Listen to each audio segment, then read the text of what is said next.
Ever get talked into something you weren't so sure about? Like maybe a friend convinces you to try this new restaurant. You're like, I don't know, but then it's amazing.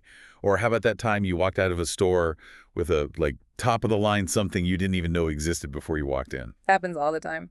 Today we're diving into the psychology of saying yes, breaking down Jordan Belfort's straight line system. It's a system that's definitely made waves, to say the least. So Belfer, he had this really radical idea. He was like, at their core, every sale is the same. And, he cut his teeth training like fresh out of college guys on Wall Street to sell penny stocks. Oh, wow. Yeah. And what he realized was that it wasn't about some innate sales gene that some people have and others don't. It was the process itself that actually made the difference. So are you saying charisma can't close deals? Well, it's not that simple. Belfort's big aha moment was that he could replicate success, like consistently, by systematizing the actual sales process. He took all the guesswork out of it, and he called this the straight line. Okay, I am hooked.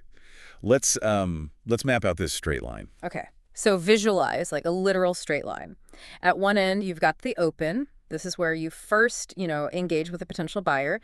And then on the other end, you've got the close, which is, of course, where they, sign on the dotted line. Make the purchase. Exactly.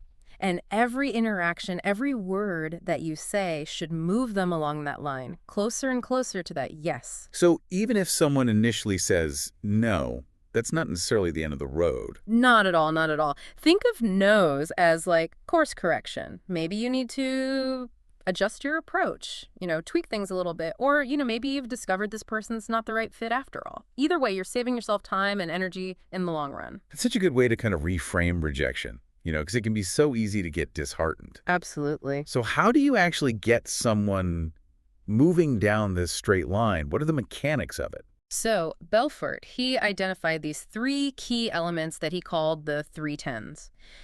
Essentially, it's the level of certainty that a prospect needs to have in like 3 areas: the product itself, the salesperson, meaning you, and the company that you represent. So to close the deal, do you need a perfect 10 in each category?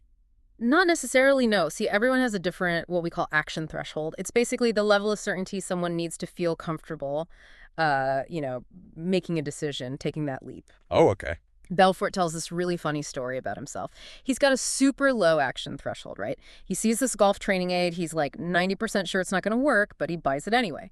But his dad, total opposite, super high action threshold, researches everything to death, takes him forever to make a decision. Oh my gosh, my parents are the same way. Are there any, are there any tells when you're talking to someone about like how high their action threshold might be? It's subtle, yeah. It's almost like being a detective. You got to kind of read between the lines. You're asking the right questions, you're observing their reactions, and you're using those clues to kind of uncover what will actually motivate them, what will tip the scales for them from maybe to absolutely.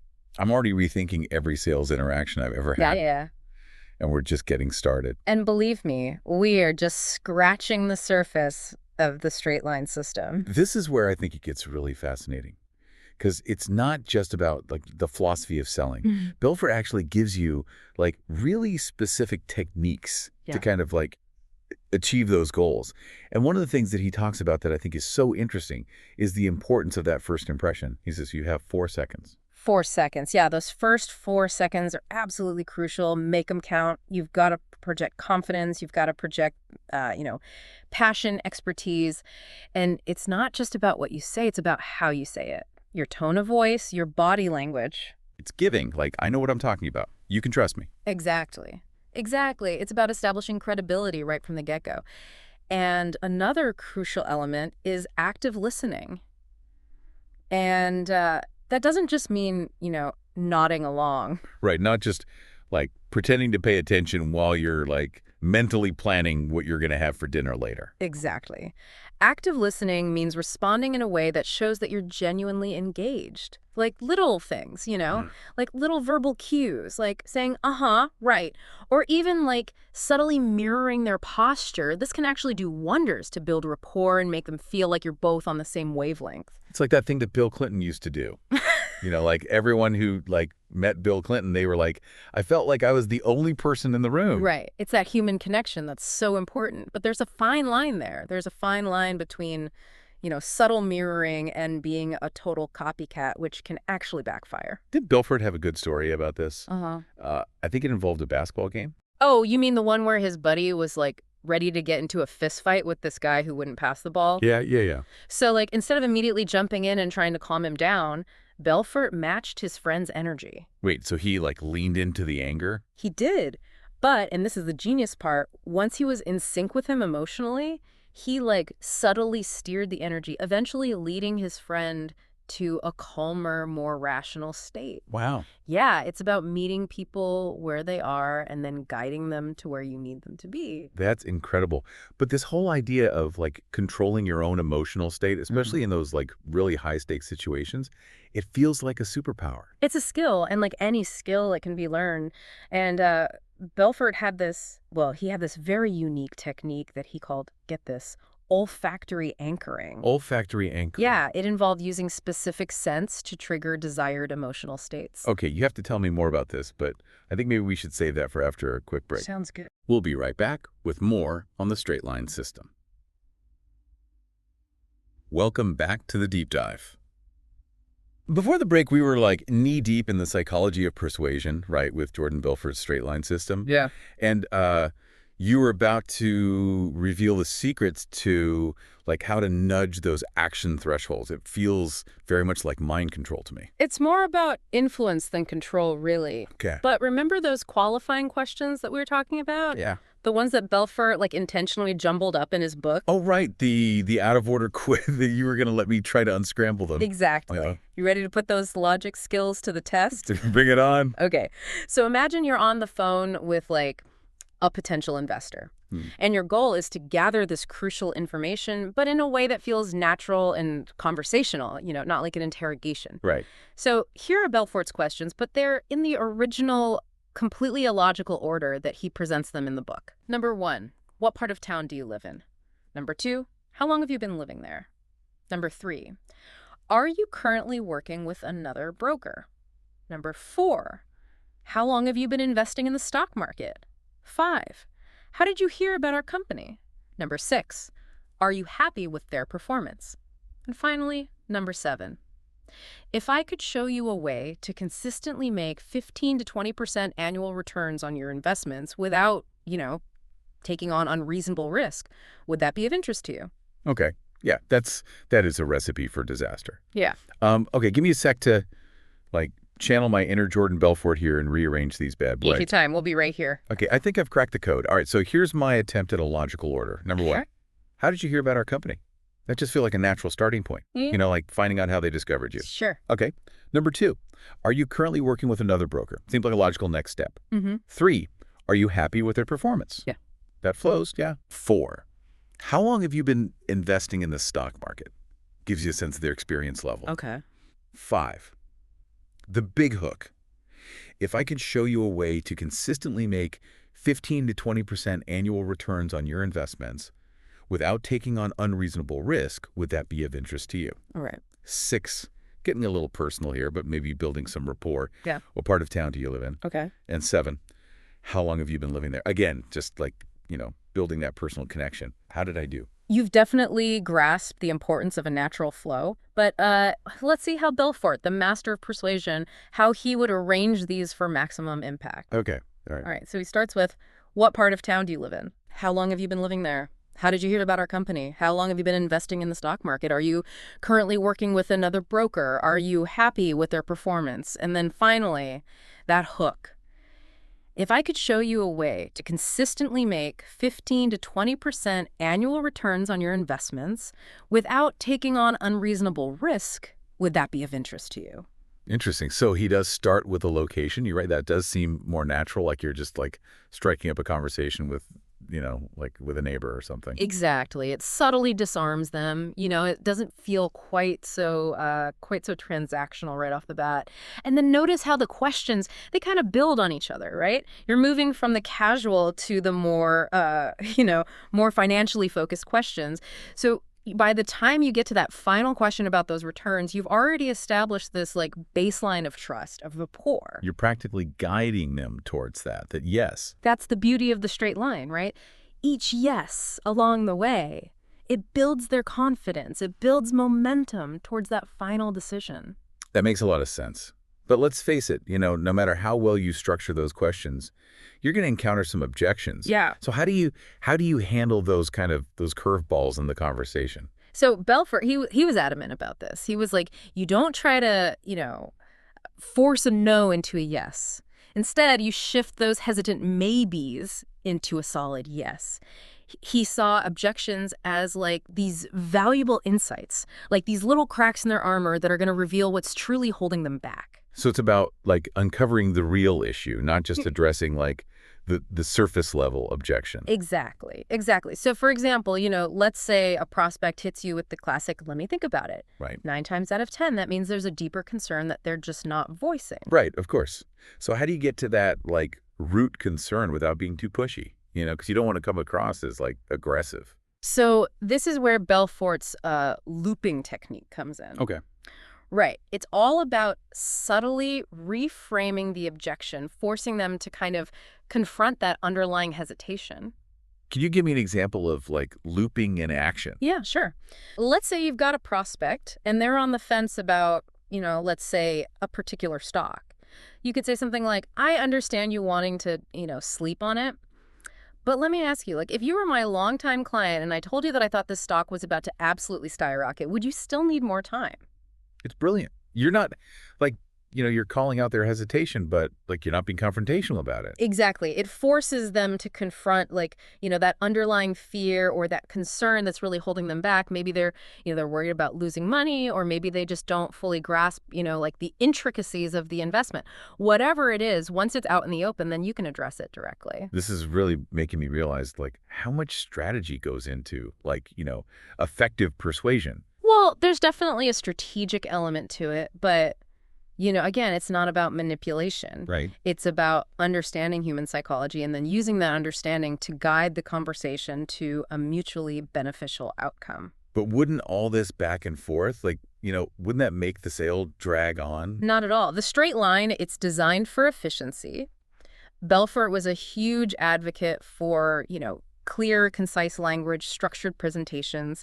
He actually recommended using scripts to help stay on track. Scripts. That feels a little, I don't know, like a little too rehearsed for something as, I don't know, like nuanced as sales. Think of it more as a, like a roadmap, not a word for word, like a movie script.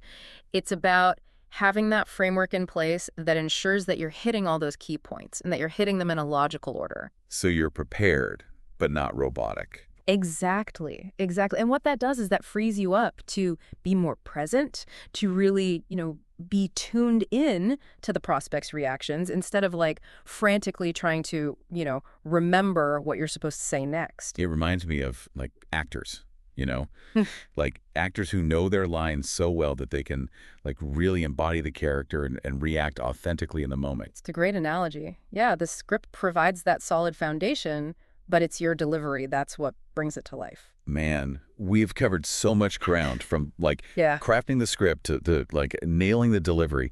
Is there anything else we need to kind of become like straight line masters? One last thing.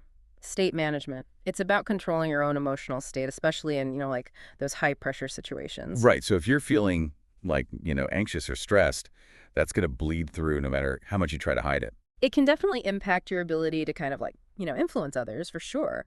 But Belfort, he didn't just talk about like why it was important. He actually gave people like practical tools to achieve it. Oh, okay. Like what? He had this really, really unique method that he called olfactory anchoring. Olfactory anchoring. Yeah, it involved using specific scents to trigger desired emotional states. You mentioned that earlier. It sounds so fascinating, but like a little out there, if you know what I mean. It's definitely unconventional. He believed that by linking a particular scent to like, a peak emotional state, you could essentially like create a shortcut to tap back into that state, whenever you needed it. So it's like confidence or motivation like on demand. Exactly. I love it. All right, we're going to take a quick break. When we come back, we're going to keep unpacking the straight line system. Stick around.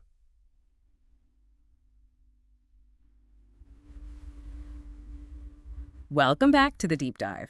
We're putting the finishing touches, right, on this whole straight line system thing. And I feel like we should talk about like actually crafting a script, right? Like what goes into it? So, yeah, Belfort, he believed that preparation was key. Hmm. He was all about like, strategic scripting, but it's not about like sounding like a robot, you know. Right, because we were just talking about how important authenticity is in in sales and just, yeah. Absolutely. Yeah. He called it framing, not front loading, Hmm. right? So it's like, when you're building a house, you lay a strong foundation before you start putting up walls or, a roof. You're not just going to like throw everything up at once. Right. So you're strategically revealing information to your prospect and you're building their certainty step by step. Got it. And another key element here is you focus on benefits, not features. Oh yeah, that's classic sales advice, right? Oh, yeah. Like people don't buy a drill, they buy the hole in the wall. Exactly. Yeah. Exactly. But Belfort, he actually takes this a step further. He teaches salespeople to actually create those mental images for the prospect, like painting a vivid picture of how their life is going to be better because of the product. So it's like you're kind of weaving a story. Exactly. Almost. Yeah, you're forging that emotional connection. I like it. And these compelling stories, they should be woven throughout your script, you know? It's about subtly reinforcing the benefits and addressing those potential objections, ideally before they even come up. This is sounding like a lot of work. Like all this goes into it. It does take effort, yeah. Yeah. But a well-crafted script, it's a game changer for sure. Think of it as like your secret weapon, you know, for consistent success. But yet remember, it's not about sounding stiff or, or rehearsed. Right. You still got to be genuine. Absolutely. Absolutely. In fact, Belfort actually recommended using everyday language contractions, colloquialisms. It's those little things that actually make you sound like a real person and not like some kind of, corporate robot. So it's about finding that sweet spot between like polished and approachable, right? Exactly. And Yeah. this brings us to one of the coolest aspects of the straight line system. This is what he calls tonality. Oh, okay. So like the music of persuasion. Exactly. Yeah, it's incredible how like just a slight shift in your tone Mhm. can like totally change the meaning of what you're saying. It's huge. And Belfort, he actually identified 10 core tonalities that can have a massive impact on how your message lands. So think about the difference between absolute certainty, I am 100% sure of what I'm talking about versus heartfelt sincerity, oh, I really care about this Yeah. or that I care deeply and I feel your pain type of tone. Mastering these can make all the difference in the world. So it's almost like you're using your voice as an instrument Exactly. to kind of create that emotional connection. Exactly. And Belfort, he actually provides really specific techniques for actually layering these tonalities onto your script. Even just, emphasizing certain words to kind of evoke a specific emotional response. And he had this really intriguing technique that he called tonal scarcity. Have you ever heard of that? No. It's really interesting. So it's basically where you use a power whisper to kind of create this sense of urgency. Ooh, so it's like you're letting them in on a secret. Exactly. It plays on that fear of missing out. Right, right. But, tonality, it's just one piece of the puzzle. Belfort also stressed the importance of body language, and this is even on phone conversations, which I thought was interesting. On the phone, I always thought body language was like a visual thing. Yeah, but think about it. Even when you're on the phone, your posture, your energy, it can actually be conveyed through your voice. Like you can literally hear her smile. Exactly, exactly. He actually shared techniques for how to project confidence and warmth through your voice, even when you're not face to face. That's so interesting. Okay, so we've covered a lot. We've talked about like crafting the script, like nailing the delivery. Is there anything else? Are we done? Are we straight line masters now? Almost. There's one last thing. State management. It's about learning to control your own emotional state, especially in those high pressure situations. So it's like if you're feeling, I don't know, anxious or stressed, that's going to bleed through no matter how much you try to hide it. Oh, absolutely. And it can have a real impact on your ability to influence others. But Belfort, again, he didn't just talk about why it's important. He actually gave people practical tools to actually achieve it. Like what? Well, we talked about it a little bit earlier. He had this very, very unique method called olfactory anchoring. Olfactory anchoring. Yes. And it involved using specific scents to trigger those desired emotional states. So he believed that by linking a specific scent to like a really positive emotional state, you could kind of create this shortcut. right? To tap back into that state whenever you need it. Exactly, like a cheat code for your brain, almost. Wow, I love it. This deep dive has been incredible. We've explored like the ins and outs of the straight line system from like, scripting and tonality to understanding those unspoken like psychological triggers. It really is powerful stuff. It is, but, remember these techniques, they're just tools, right? Yeah. And like any tool, they can be used ethically to build those genuine connections and help people, or they can be misused. So how can our listeners kind of take these insights and actually like, use them to become more persuasive in their own lives?